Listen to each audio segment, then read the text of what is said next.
Hi,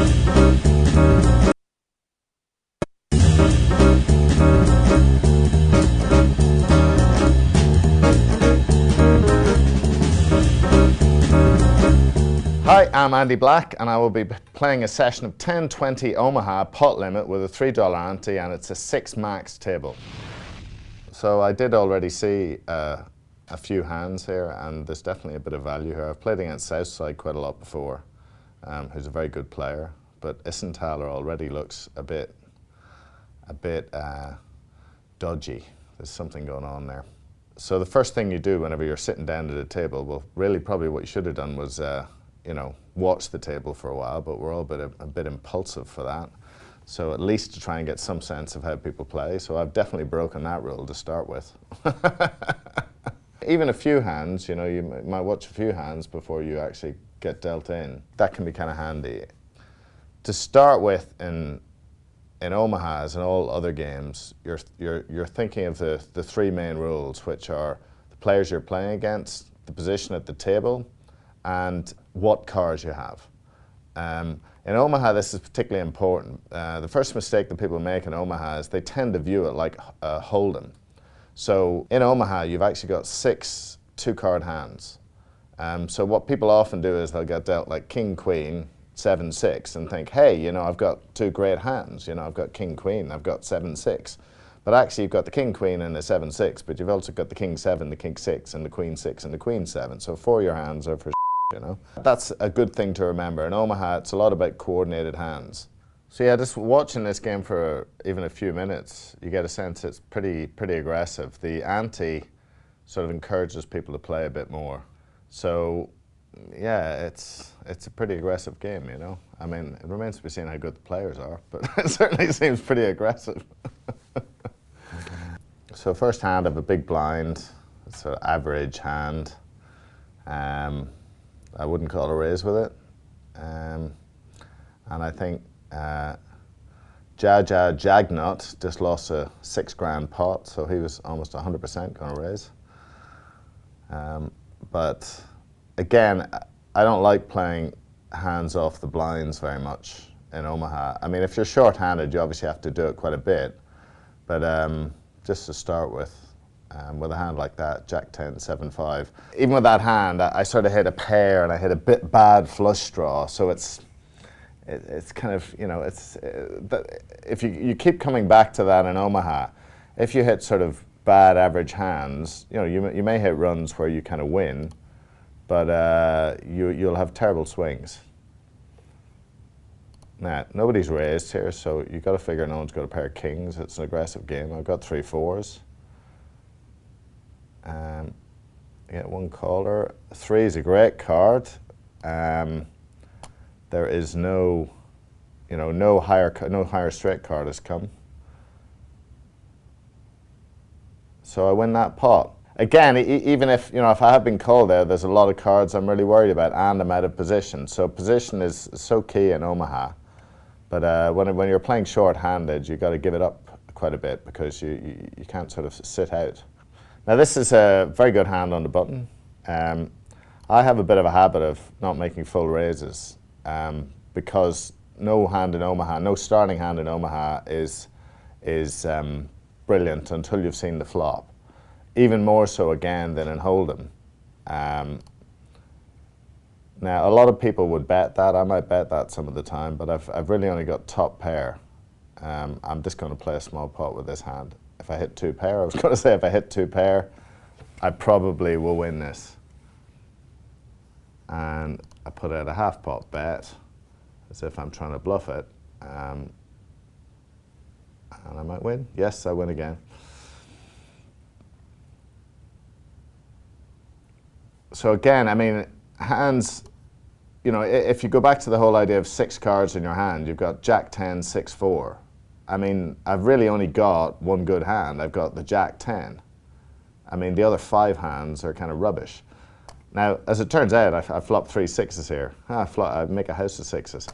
So I'm just obviously running very well, and I should realize that. But when it comes down to it in Omaha, you can hit great runs. I mean, I actually like these kind of hands, so I'm bobbing around a bit. it's a bit loose calling here first to speak. This is a relatively coordinated hand. I should probably play it in a later position, but I'm playing it now, so I've actually completely missed the flop. So I've burnt $20. Oh, maybe not. I've got 2 pair now. But I mean, in a lot of senses, Omaha is a game of the nuts, or drawing to the nuts. I've been playing Omaha about 20 odd years, and in Ireland, it's the only cash game that they actually play. So the biggest game in Ireland is actually a live game, is 2-5 Omaha, but it plays like a 25-50 game. It's very famous. It's actually very famous in Europe. So I've been playing Omaha as the only cash game for 20 years. Just in that hand, I have 3 7s with an 8. I don't bother trying to play even for $20 with that hand. It's just terrible hand. Trips is not a good hand. Now the texture of the game seems to have quietened down. I'm wondering whether that's because Honley won a huge pot and is cashed out. So, like in all poker games, you want to notice if the texture has actually changed. Now, if you notice here, I've got the second nuts and I've got the lone ace of spades. I'm just calling. Now I've got the third nuts, the higher straight has come up, and I may actually fold this if Isenthaler bets. No, he now checks. Now I've got an interesting decision. He could have a king 10, but it looks like the 8-5 is probably winning. But I win again. So again, a lot of people would get very excited if they haven't played Omaha and they make the second nuts. And the second nuts is the hand you lose more money than anything else with in Omaha. It comes down to a judgment thing. I suppose the comparison to Hold'em would be ace-king. You know, how you play ace-king and whenever you hit top pair. The second nuts in Omaha is a little bit like that, just to give you a comparison. It can win you a lot of money, but it can lose you a lot of money. Once again, I mean, a lot of people would bet kings in this spot, and I do about half the time. But I don't know. There's often so many people trapping in this game. So, right, here we got the aces. Now, the aces in Omaha is a crucial, again, a very crucial type of hand. If you raise too much, you know, you have to think of the amount of raise you've got from your stack. So here, you know, I'm very deep stack, so it doesn't matter so much.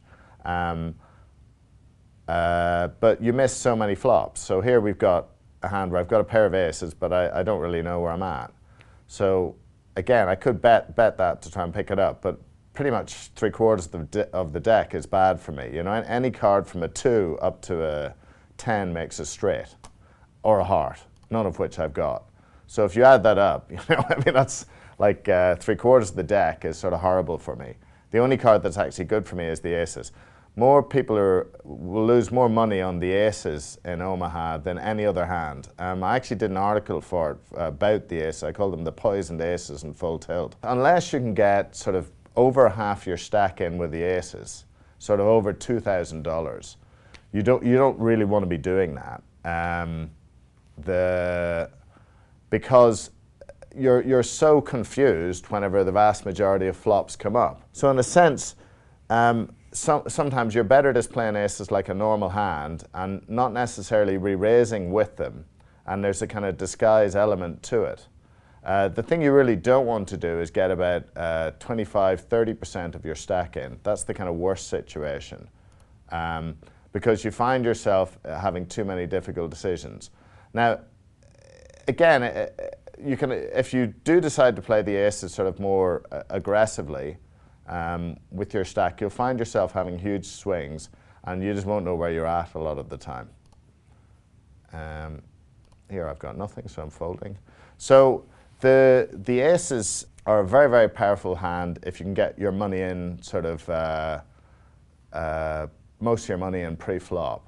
But they're not that big a favorite. I mean, actually, there's aces and there's aces. If you've got ace, 7 deuce against you know, unsuited against Jack 10, 9, 8, it's virtually 50-50. If you try and take aces, a bad aces up against two players, and they've got, one of them's got 5, 6, 7, 8, the other one's got 8, 9, 10 Jack, you're now in deep doodah, you know, you really are in trouble, and overall it's a kind of losing proposition. This is the kind of hand I like. I'm not in good position, but I will call. Position is key here because, again, now this is very interesting. I've got a bit of a hand here. It looks a lot better than it is. And this is a real dilemma, this hand. Because only one of the straights I hit with the 5 is the nuts. And the rest of them are just no good. I'm actually going to call this because I'm a bit of a loose player. Or am I going to call it? I've got a kind of dilemma here. What's the best thing to do? Now I'm wondering. If the 10 comes, you know, if he's got a higher straight draw, the only card I'm really looking for is the 5 of spades, or 5. Yeah, I'm going to fold that hand. Yeah. Now, if I wasn't doing this, I probably would have called, which shows that I'm a bad player a lot of the time.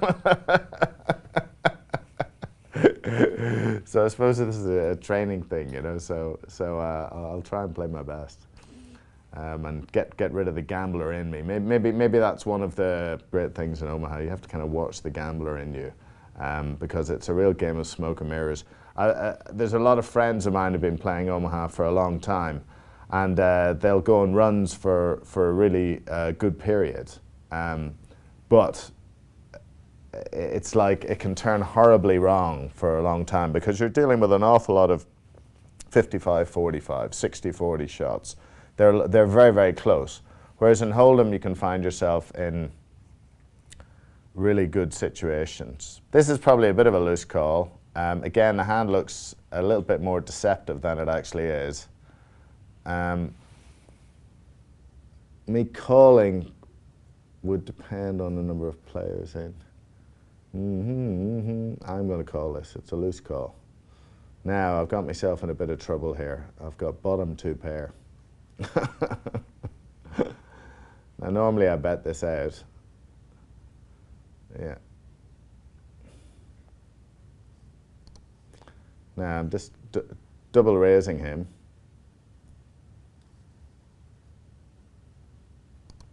Now I'm sort of basically bluffing here, I think. I've now been called, and I've now hit a house.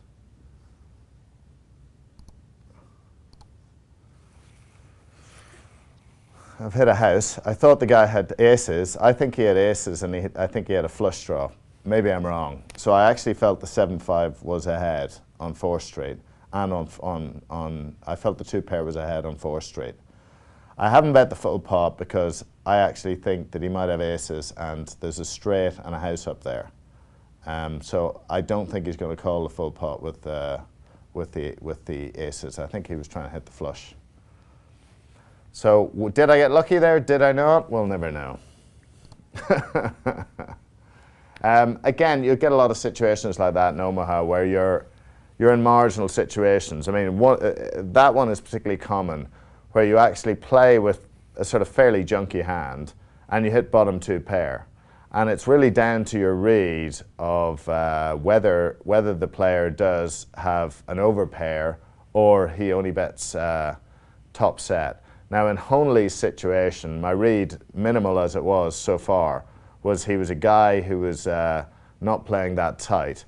So his bet, which was less than the pot, I didn't really think he had 3 kings.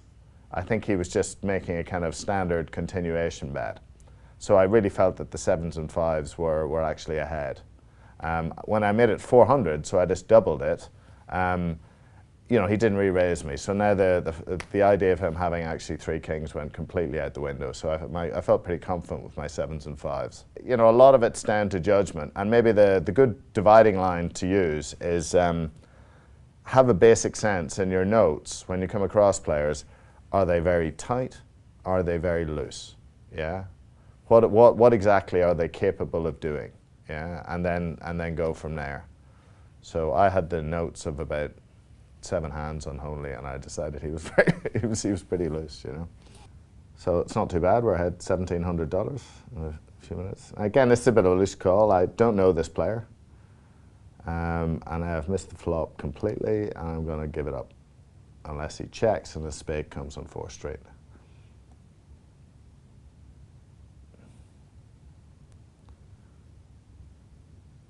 Now that's a kind of interesting card. I'm actually going to bet this because I have an ace, so I don't think he's 3 aces, and he hasn't bet, so I don't think he's a flush draw. So with a bit of luck, I might just pick this up. So you can do that a lot in Omaha. You know, if the raiser doesn't bet, you can represent a hand that you would have, you know, understandably been check calling with. So in that situation, now the flush came up. I mean, I think he's like 90% going to bet if he's got a flush draw and he's raised.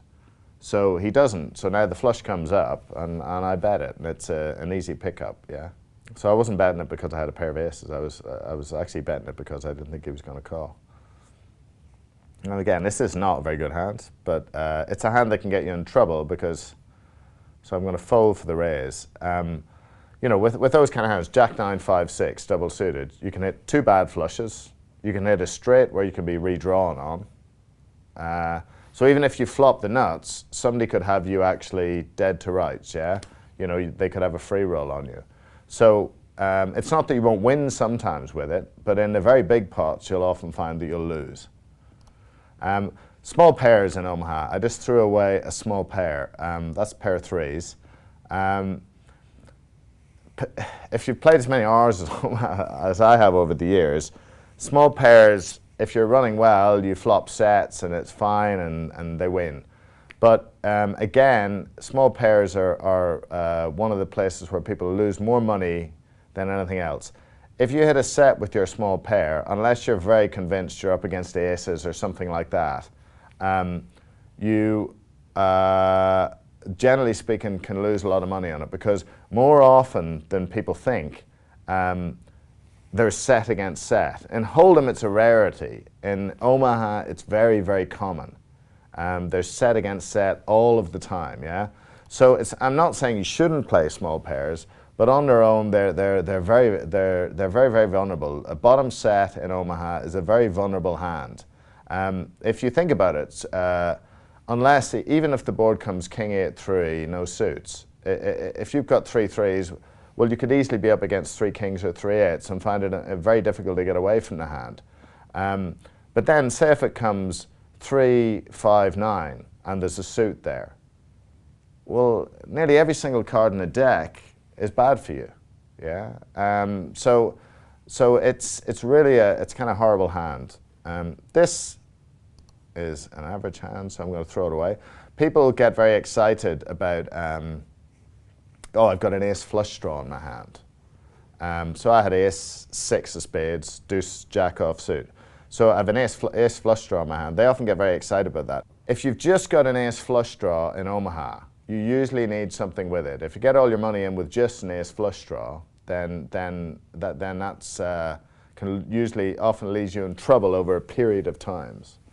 So and obviously the key is, like, again, you go back to this again and again in Omaha. The key is, if you consistently play hands which lead you into that situation, small players, just an ace flush draw, hands that aren't coordinated, then down the road you'll end up in a lot of trouble. Now the hand I've got now is a kind of reasonable hand. I won't stand too much heat with it, but it's still not brilliant. I'm out of position. I have coordinated cards, but I mean 2 of my hands are ace 5 offsuit, ace 6 offsuit. So it's okay. I mean, it's the kind of hand I prefer to play in position.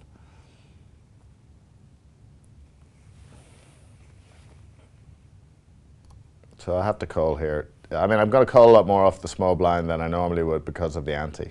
So here, this is a terrible flop for me. I will check, and he will probably bet, and the hand will be over. No, he checks too. Now I'm going to do the same thing as I did earlier, which is bet half the pot. When the flush comes up, I could have been checking the flush and just hope he passes. If he calls me, I'm done with the hand. This is a slightly more feisty bet because there's actually a pair on the board. So he could easily have a flush draw, which, you know, or he's got something anyway. So looking back in retrospect, I think that was a bad bet. Oh, he's got 3 nines. Now there we know something about Finnish Nightmare. Finnish Nightmare is now, I would regard him as a very tight player. I think he might have bought in pretty short into this game. So that would be a note that I'd immediately put down. He didn't bet 3 nines there. He may well be a very tight player. Or on the other hand, he might be a bad player. This is just another thought. He might be a bad player, thinking that 3 nines with 3 dodgy kickers is a great hand. And it's not really, you know. It's a kind of hand you're on the defensive bit. So you think, oh, I've got 3 nines. And the flop's 9, 9, 10. And I am just now going to think about this hand. And I'm going to fold. And people might think that's a very tight fold there. But I've got 3 to a flush, and you very rarely hit a flush when you have 3 to a flush in your hand in Omaha. It's just one of those things. Just a point against when a pair flops. So again, people might think this is a tight fold, but what am I trying to hit here? 3 jacks out of position. That's the only thing. I have a pair of jacks, a 5 and a deuce. If I'm playing very well, I actually fold that hand first to speak. I have no suits. It's a terrible hand, basically, unless I actually hit 3 jacks. The only thing that would encourage me to play it is I'm playing pretty deep. But still, you know, they're almost definitely going to be a raise. I can't call the raise, so I just fold the hand. I'll only play a hand like that in position. I've already talked about having trips in Omaha, bottom trips, and them being vulnerable. Another key concept, which is a bit like that, is whenever a pair flops in Omaha. So say that in that situation, there's 9, 9, 10. A lot of people think, oh, I've got a 9, a queen, a deuce, and a 5. There's no way I can get away from this hand.